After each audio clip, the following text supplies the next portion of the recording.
जय जयकार रामा, त्रिवार जय जयकार. श्रीरामाचा त्रिवार जय जयकार करून अयोध्येच्या प्रजाजनांनी श्रीरामांना आपल्या प्रासादाकडे नेले. योग्य मुहूर्त पाहून त्यांचा राज्याभिषेक झाला. राम राज्याचा शुभारंभ झाला.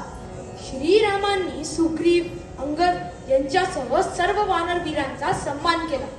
हनुमंताला इच्छित वर दिला. राम राज्यात पृथ्वीवर स्वर्ग नांदू लागला.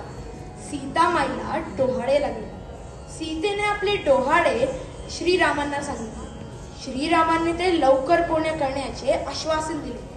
सर्व दूर आनंदी आनंद असताना श्रीरामांना गुप्तचरांनी येऊन सांगितलं की प्रजाजनांमध्ये सीतेच्या पतिव्रतेबद्दल शंका आहे. श्रीरामाचे मन विषण्ण झाले. अत्यंत दुखी मनाने त्यांनी लक्ष्मणाला सीतामाईला वाल्मिकी आश्रमात सोडून येण्याची आज्ञा केली. लक्ष्मणाने पण दुखी मनाने आज्ञेचे पालन केले. सीतेला परम दुःख झाले. तिने लक्ष्मणाला विचारले, मी आता माझे पतिचरण कसे पाहू? वाल्मिकींनी सीतेचे कन्येप्रमाणे पालन केले. यथावकाश तिला जुळे अपत्य झाले. कुश आणि लव मुनी वाल्मिकींच्या आश्रमात 12 वर्षाचे झाले.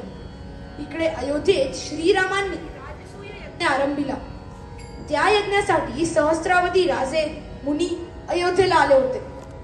मुनिवर्य वाल्मिकी पण आपल्या शिष्यांसह अयोध्येला आले. त्रिकाल दृश्य वाल्मिकींनी कुशलव यांना आज्ञा केली, जा रघुरायाच्या नगरी जाऊन श्रीरामायणाचे गायन करा. रघुराजांच्या